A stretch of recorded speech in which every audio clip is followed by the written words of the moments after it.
Buenas tardes amigos, otra vez aquí con ustedes Guillermo Machado Calzada, venerable maestro Horpus Soans, para compartirles otro video en el que tratamos de predicar el arte de la música como un evangelio, el arte de enseñar y de aprender el arte de la música como un evangelio es lo que se denomina soanismo. Pero habíamos dicho también en otros videos que se trataba de marcar cada vez una nota clave más alta de las octavas, en la escala y en las octavas.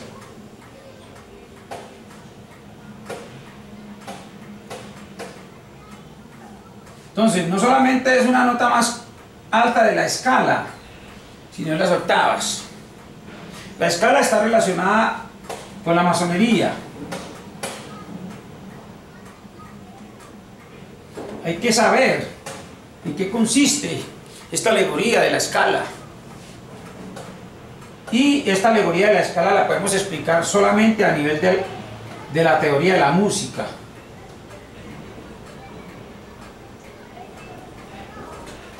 Y ya las octavas ya pertenecen a un campo superior del conocimiento y de la lucidez mental onírica. Lucidez mental onírica. Cualquier hombre puede estar consciente durante todo el tiempo de su vida cotidiana, porque el cerebro permanece sobrio y lúcido sin ningún elemento que lo aturda ni que lo inhiba de su aptitud razonable. Pero oníricamente, oniria, la oniria es la dimensión de los sueños. Dimensión de los sueños. Entonces habíamos dicho que gnosis era un sinónimo de lucidez onírica. Y la lucidez onírica habíamos dicho que solamente la conquista una persona que despierta o que va adquiriendo los conocimientos y va adquiriendo lucidez de manera relativa acerca de la masonería, en el arte de la construcción y acerca de la música. La música. Y en este momento es donde volvemos a retomar el tema de la nota clave. De la nota clave. No podemos especificar, no podemos asegurar de que todos los cuerpos o todos los espíritus están sonando, que se están escuchando. Esto es una alegoría, pero relativamente, según esta alegoría de la nota clave, una persona que no tenga conocimientos de música, ni albañilería, ni de nada, ni de ciencias esotéricas, es una persona que no tiene una nota clave, una nota clave favorable. Y entonces está sumergido en el silencio o en la profundidad del silencio del abismo, el abismo psicológico. Hay personas que no sueñan, hay personas que ellas mismas son, digamos, testifican de que jamás tienen visiones de sueño. Caen y se convierten en rocas, en unas rocas que no saben ni qué está pasando por dentro de ellos, ni qué está pasando afuera. Entonces estas personas no tienen vibración, no tienen una vibración espiritual idónea. La vibración produce una nota. La vibración produce una nota porque la vibración es un movimiento.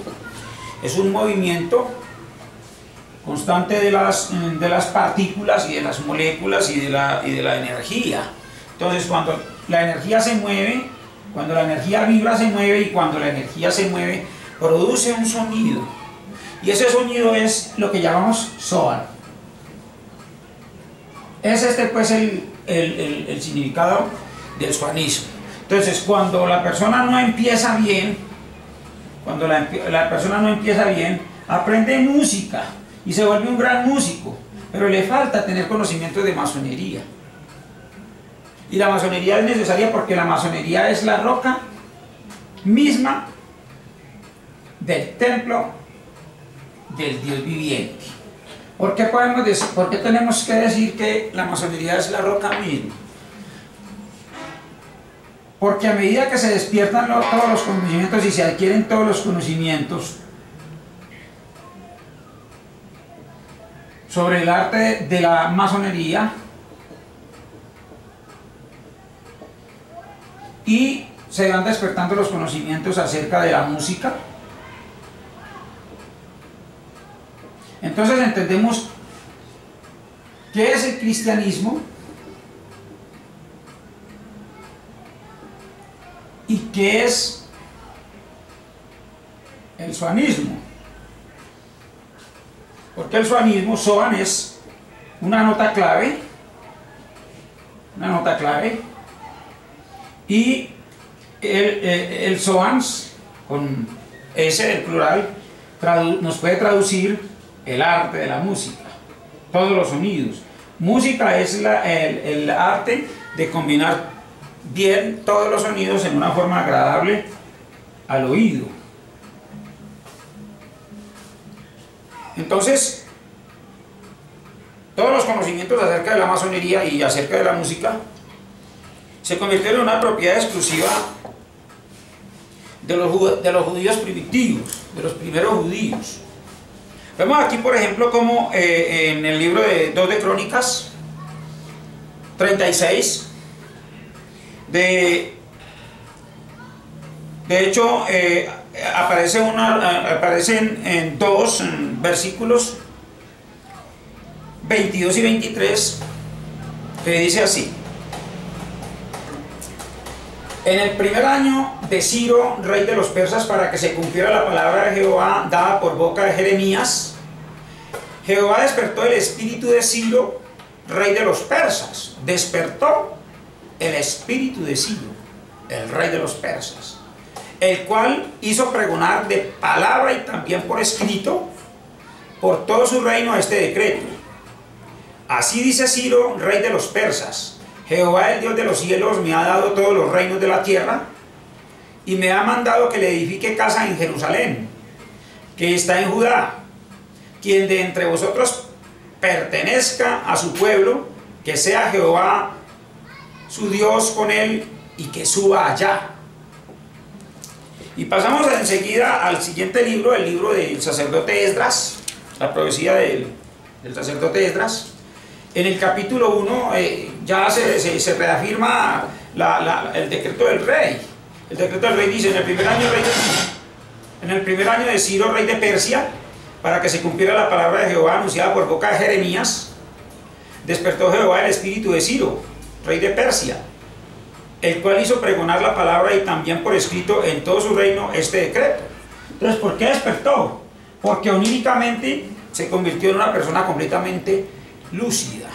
Estaba consciente el rey Ciro de lo que estaba haciendo, y todo lo que estaba haciendo era lo que Dios le había ordenado en el sueño, porque el sueño es lo que se llama el espíritu con minúscula.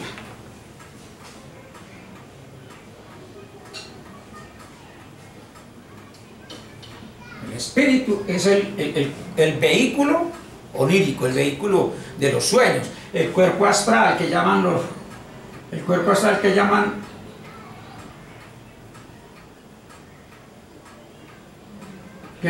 ocultistas. Entonces, al despertar el espíritu, se despierta el vehículo onírico y entra en una actividad lúcida, la psique. El cerebro está completamente en reposo, está profundo. El cuerpo físico está profundo y el cerebro está reposando, pero en la psique está funcionando. La psique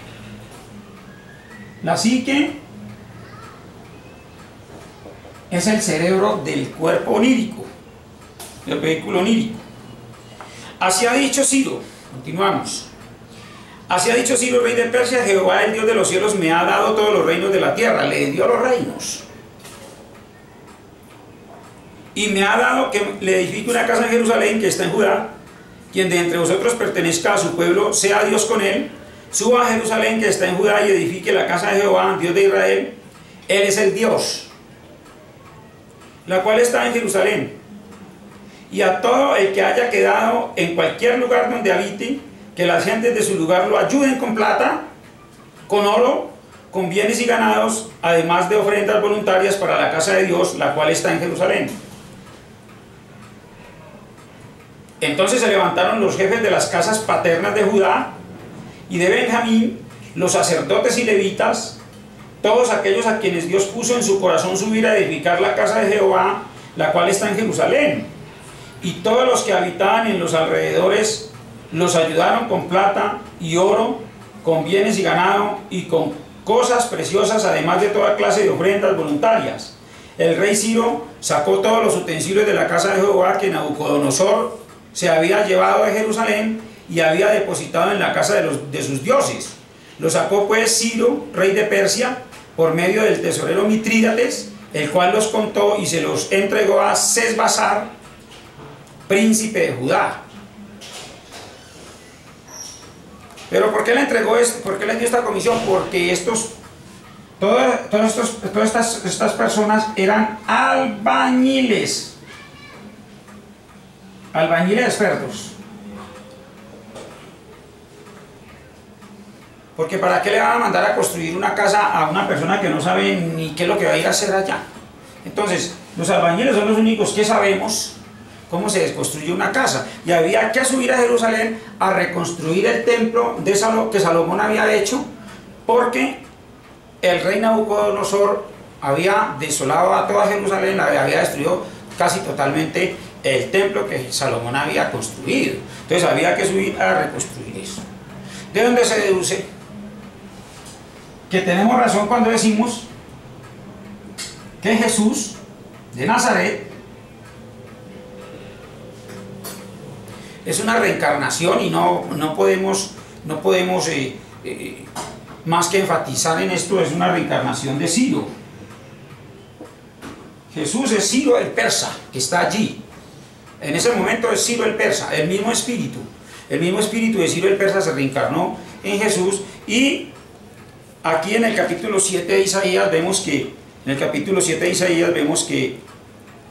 el nombre de Manuel es el nombre secreto, o el nombre admirable del rey Ciro.